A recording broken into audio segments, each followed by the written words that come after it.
बाज की कहानी। पूरी दुनिया में पक्षियों की 10,000 से भी ज्यादा प्रजातियां पाई जाती है। सभी के वही दो पंजे, दो पंख और एक गर्दन होती है।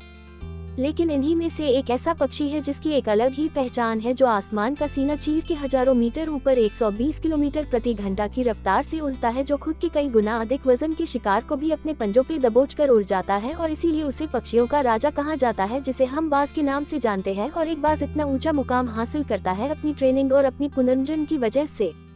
अगर आप भी इस दुनिया में एक मुकाम हासिल करना चाहते हैं तो एक बाज को बाज बनने का पूरा सफर आपको जानना बहुत जरूरी है, क्योंकि 25 से 30 की उम्र तक आने के बाद भी लोगों को रिस्क लेने से डर लगता है। लेकिन एक बाज की जीवन की शुरुआत ही रिस्क से होती है। जिस उम्र में बाकी पक्षियों के बच्चे सिर्फ चींची करना सीखते हैं, उस उम्र में एक मादा बाज अपने बच्चों को पंजों में दबोचकर हजारों मीटर आसमान की ऊंचाइयों में उड़ जाती है, उसे ये बताने के लिए कि तेरा जन्म आसमान का सीना चीर के सबसे ऊपर उड़ने के लिए हुआ है। तेरा जन्म पंछियों का बादशाह बनने के लिए हुआ है। जमीन से हजारों मीटर ऊपर ले जाकर मादा बाज अपने पंजों से उसे छोड़ देती है और यहीं से शुरू होती है उसकी हाई रिस्क ट्रेनिंग। वो चूज़ जमीन की तरफ तेजी से गिरने लगता है। थोड़ा नीचे आता है तो उसके पंख खुलने लगते हैं। नीचे आते आते वो अपने पंख फड़फड़ाने लगता है, लेकिन वो अभी तक उड़ना नहीं सीखा है। वो जमीन से कुछ ही ऊपर होता है। ऐसा लगता है कि कुछ ही सेकंड में उसका जीवन समाप्त हो जाएगा, लेकिन अचानक एक पंजा उसे अपने गिरफ्त में लेता है और वापस आसमान में उड़ जाता है। वो पंजा होता है उसकी माँ का, जो उसके पीछे उड़ रही थी। उसकी ये ट्रेनिंग तब तक चलती रहती है जब तक वो उड़ना नहीं सीख जाता है।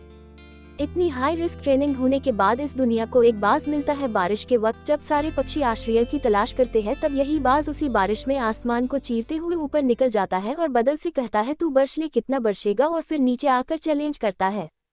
एक बाज की उम्र लगभग 70 साल होती है। जब वह 40 साल का होता है तब एक परेशानी उसकी जिंदगी में मौत बनकर आती है, जो आपकी परेशानियों की तुलना में बहुत बड़ी होती है, क्योंकि 40 साल की उम्र में बाज की चोंच इतनी मुरझाती है कि उसे शिकार निगलने में बहुत परेशानी होती है। उसके पंख भारी हो जाते हैं, छाती से चिपकने लगते हैं, जिससे उड़ना बहुत मुश्किल हो जाता है। उसके पंजे लंबे और लचीले हो जाते हैं, जिससे वो शिकार को सही से नहीं पकड़ पाता। 1. वो अपने शरीर त्याग सकता है। 2. गिद्ध की तरह छोड़े हुए भोजन पे निर्भर हो जाए। और 3. सबसे कठिन और पीड़ादायक रास्ता अपने आप को पुनः स्थापित का, फिर से आसमान का सीना चीर कर उड़ने का। और वो इसी तीसरे रास्ते को चुनता है और अपने पास की सबसे ऊंची चोटी पे पहुंच जाता है। वहां पर अपना घोंसला बनाता है और फिर शुरू होता है परेशानियों को जड़ से उखाड़ कर आसमान में उड़ने का सफर। वह अपनी चोंच को एक चट्टान पर मार मार कर तोड़ देता है, लहूलुहान हो जाता है और इंतजार करता है नई चोंच के आने का। उसके बाद अपनी नई चोंच से अपने पंजों को काट देता है और फिर इंतजार करता है नए पंजों के उगाने का। उसके बाद वह अपने एक एक पंख को अपने शरीर से अलग करता है और फिर इंतजार करता है नए पंख उगाने का। और इस प्रक्रिया में उसे समय लगता है पूरे 5 महीने का। इन 5 महीनों की कड़ी तपस्या से एक बाज का पुनः जन्म होता है। वो फिर से तैयार हो जाता है आसमान का सीना चीर कर उड़ने के लिए। जो 3 रास्ते बाज के पास थे, वही 3 रास्ते आपके पास होते हैं, लेकिन कुछ लोग पहले रास्ते को चुनते हैं और परेशानियों के तले दबकर सुसाइड कर लेते हैं। ज्यादातर लोग दूसरे रास्ते को चुनते हैं। वो परेशानियों का बोझ पड़ते ही अपने लक्ष्य को छोड़कर एक नॉर्मल लाइफ जीने लगते हैं। और कुछ वो लोग भी होते हैं जो इस परेशानियों को लात मारकर अपनी मेहनत के दम पर बाज की तरह आसमान की बुलंदियों को छूते हैं।